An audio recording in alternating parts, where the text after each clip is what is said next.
All right, so tonight is fight night. Gennady Golovkin, Triple G, will do battle once again inside the boxing ring. And per usual, Ryan Thomas live on the Thomas Take Sports Podcast to break it all down for you, the viewers, and you, the listeners of the podcast, to let you guys know who do I see winning this fight and why. So, the first fight, obviously, a draw, a close fight indeed. I had Triple G winning that fight 8-4, though. Some people had Triple G winning it 7-5. I thought it was 8-4. The highest striking output of the fight was round 7 by Triple G, and one judge had Canelo winning that round. So it's very tough for me to wrap my head around the judges in that first initial fight. And yet, here we are. Rematch, biggest rematch in boxing as of now. And we'll get to that a little bit later. But Canelo versus Triple G is a mega fight, but it's a fight nonetheless that I don't feel has been promoted as well as I would have liked to it have been. I mean, I can't even go watch it at my local bar. They're not even putting the fight on. Whether it's Mooney's, whether it's, Applebee's or any of the sports bars around here. I wouldn't even consider Applebee's a sports bar, to be quite honest with you. I'd consider it its own, little restaurant, I guess.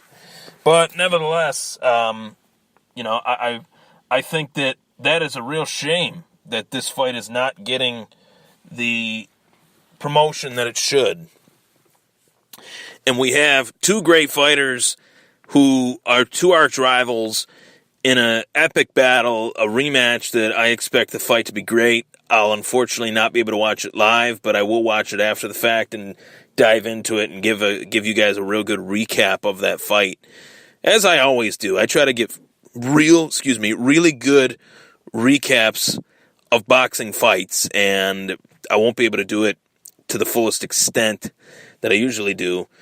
That's why I like watching fights live. People don't understand. There's a huge difference in watching a fight live or watching a fight after the fact. Knowing who the winner is and then watching it, it can skew things. It doesn't make things quite as good as it usually is when you watch that fight live. So, I'm very excited for this fight. I want to get down to who I think will win the fight and why. The first fight, we saw a heavier set Canelo, a thicker Canelo, a stronger Canelo. Now we have inklings as to why. Canelo popped for positive steroid test. Gennady Golovkin, even with fighting a fighter with ice in his veins, Canelo Alvarez, that was not good enough for Canelo Alvarez. It was not. Whatever it was that he was taking, it was not good enough because the majority of the people around the world believe that Triple G won that fight. Here we are a year later, a positive drug test later, and a knee surgery later for Canelo Alvarez.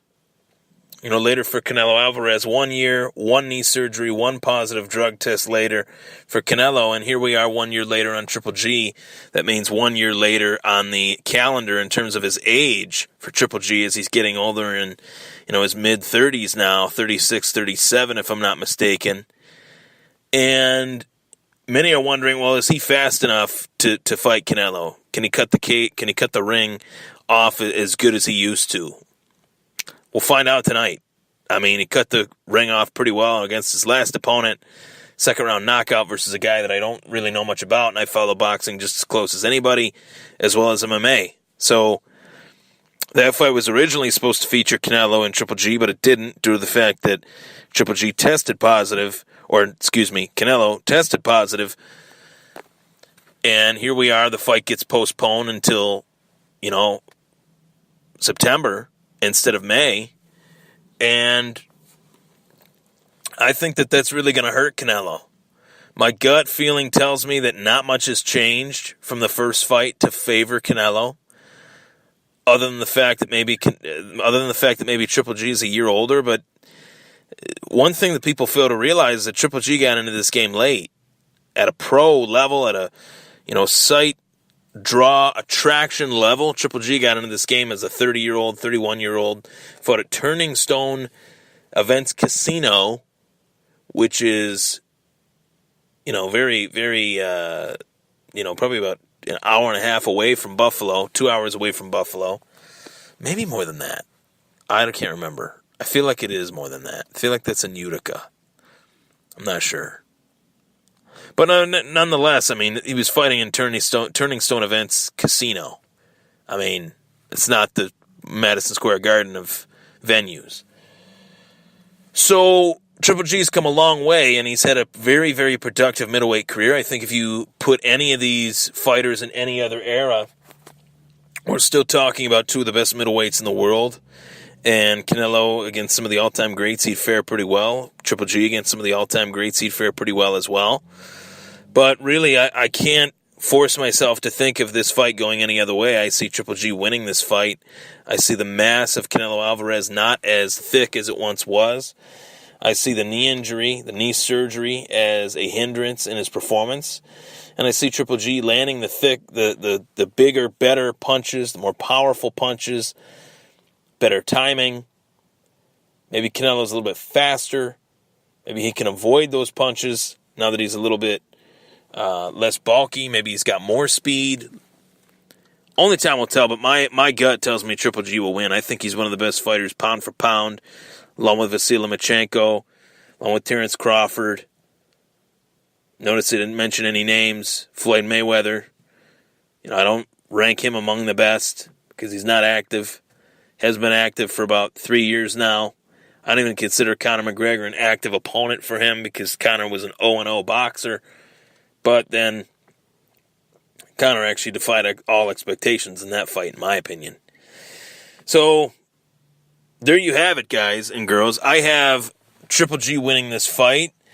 And what's really going to be interesting is, will this create the opportunity for a trilogy? Will this create an opportunity for even a fourth fight, being that the first fight was a draw? Or who will these two gentlemen fight once this fight is over? Will Triple G get in there with a Terrence Crawford? Only time will tell. Will Triple G get in there with a bigger named opponent? Whoever the hell that is at this point in boxing. But that's my take. I was really excited for this fight. I'm a little bit disappointed that I won't get a chance to watch it. But I'm definitely going to stay glued to Twitter and see if I can get something on it. As far as round-by-round score updates, whatever it may be. And then obviously HBO Sports, they recap the fights. They repost those fights. They re-put those on. And I think everybody will be pretty happy with the end result. I see Triple G winning it again, in my opinion. I'm Ryan Thomas. It was the Thomas Take. Take care, everybody.